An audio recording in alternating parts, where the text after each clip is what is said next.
Kola Kyagulanyi space hiyo yagibawadde mukoleyo omulala abamuleeta muleeta omulala ngwe nyini weremereddwa okwereeta mpu nze era namukola nere embwa zeeweddembe.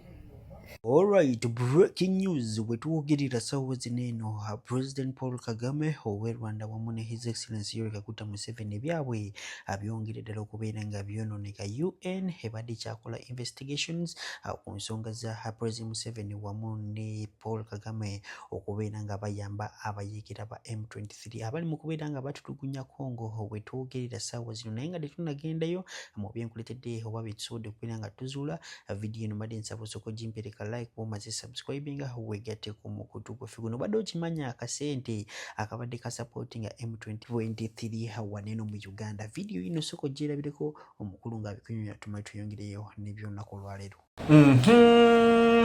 Bujanga mwegaana leero tubalina banne bali mu kubuzaabuza obujulizi bali mu kweka bujulizi. Baganda bange nkusaba otambuze video eno tulabise abantu bano ensi yonna bategeere kiki bali ono kitegeerekese oba kizuuliddwa nti ye yali atambuza ssente ezali ziyambako abayeekera ba M23 Congo. Bali bakozesa akawunti yono nga kubateeka ssente, naye okumanya bana abantu tebaswala banka oba akawunti gyakozesa eya dola gyeyagulwawo mu Stanbic Bank.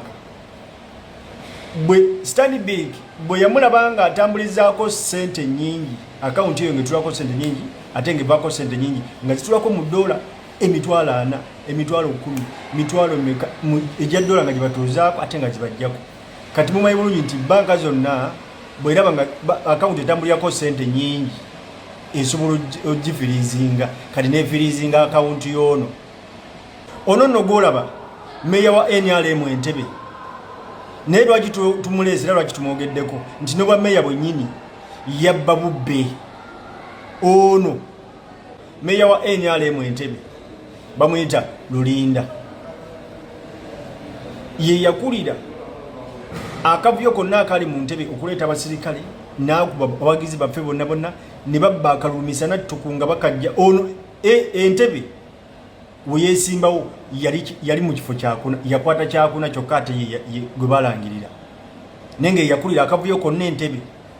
Ono babadde bakozesa akawunti ye okutambuza ssente za M23 abayeekera bali Congo. Kagame yali mutuufu okubeegaana n'agamba nti abayeekera bava mu Uganda, kituufu. Kati okumanya bano abantu tebaswala. Ono gw'olaba Stanbic bwe yamugwamu nefirizinga akawunti ze n'essente n'ezizzaayo ku akawunti, abafere n'ababbi n'abatemu tebaswala.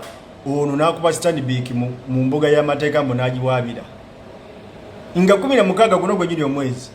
High Court yasazizaamu omusango guno n'egamba okusinziira ku bujulizi obuliwo n'essente zaali zitambulira ku akawunti yo nga totunyonyodde na kiki kye zaali zikola kituufu.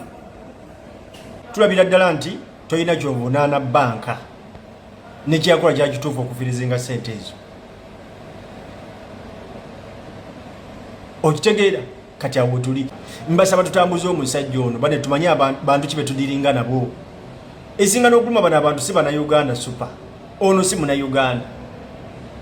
Tubatambuze tubamanyise ensi yonna kiki bali. Mubeera mutya mu gavumenti ate era nga mwe bayeekera. Bibyo mubisome waggulu mubiraba, tubamunyise ensi bategeere. Tambuza video, sharinga video. Owooza video mugiwulidde bulungi. Anytime from now bana abasajja babiri waliwo omu gwe banaatera okuyita wali mu ICC. Ani golowooza gwe bagenda okusooka, President Museveni oba Kagame? Beera nga tuwulira mu comment section. Obadde okimanyi waliwo omusirikale wa SFC eyafudde abadde akolera abaana ba National Unity Platform. Wuuno mukuletedde Suleiman asobodde okubeera nga akunyonyola enfa ye. Beera bano abasajja be bamuse oba yafudde hannakyoddes. Video eno gimpereka like omaze subscribinga wegatte ku mukutu gwafe guno. Hajaruna naye mu maaso awo kugamba gwe wennangula eyo n'ebizibu namba ziziriwo simpyayo 2015 omukubirako obona inboxing ku WhatsApp nabeera nga kuyamba ku kizibu kyo. Video soko gyerabireko omukulu Suleiman ng'abikunyonyola tumaye tuyongere n'ebirala. owa SFC afudde abadde atuyambako abadde comrade wadde abadde akola mu office ya presidenti ow'Ekicupuli Kaguta. Herbert Nkunda teyafiiridde Nakasero Hospital gwe mulaba ali ku mutimbagano everywhere. Herbert Nkunda tubadde tukolagana naye neera abadde ayambako ku presidenti okubeera safe ng'alina byatubuulira munda. Neera tukyayinamu abaana baffe abalala mu staying solid. Abaana baffe aba SFC abali munda. Ate nammwe abaagala tujoininga, come and join us. Come and join us. Nga Herbert Nkunda gwe mulaba. Oyo, I salute you, Herbert Nkunda. Otuyambye ne Intel etaasiza president so many times singa baamutadda. Herbert Nkunda. Chucky Norris afudde. Rest in peace. Kizibu nnyo okusanga omuntu atalabangako firimu ya Chucky Norris. Naye Chucky Norris yafudde omanya ddako saawa yonna East Africa get ready to celebrate kubanga ye dictator mubi ne mbulungi. Your days are numbered. Ate mugenda wamu n'ekitabani kyo Muhoozi Kanyerupama. Kitegeera kubanga manyi bwe tuyingirawo mugenda kuteekawo resistance. Bwe tuyingirawo mugenda kuteekawo resistance. Nenze ngenda kuba ntaddeko giya yange.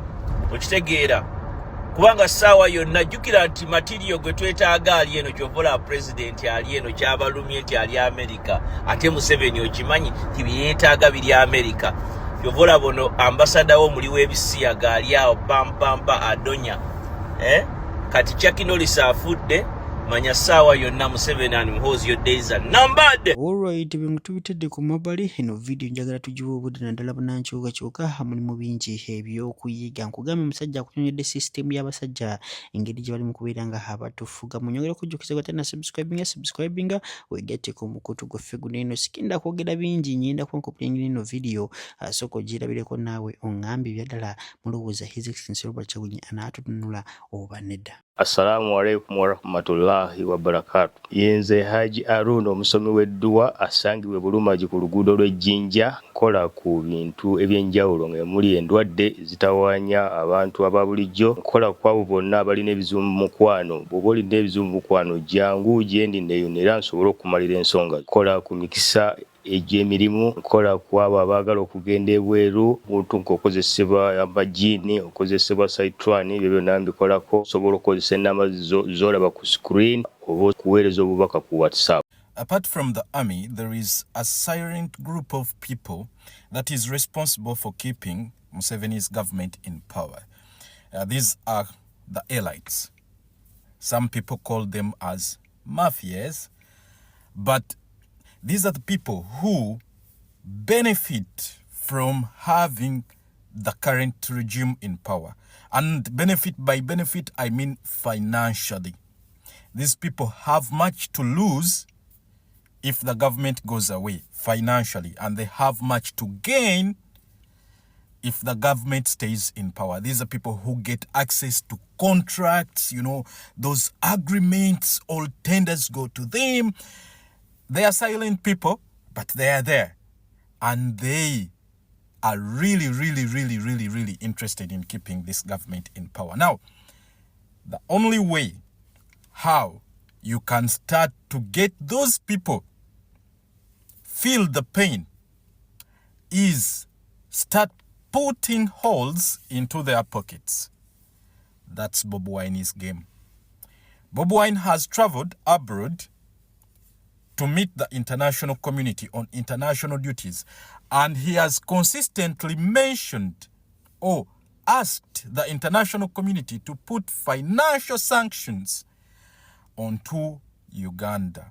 Now, when you create those financial sanctions onto Uganda, you start to create a situation where it's difficult to financially survive for the elites. They start to feel the pain. And once they start feeling that pain, the government starts to feel pressure. Are you with me?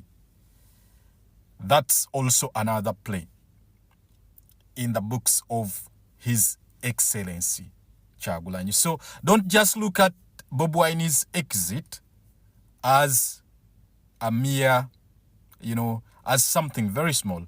I mean, just recently he was on Capitol Hill. There is a plan, and the plan is in motion.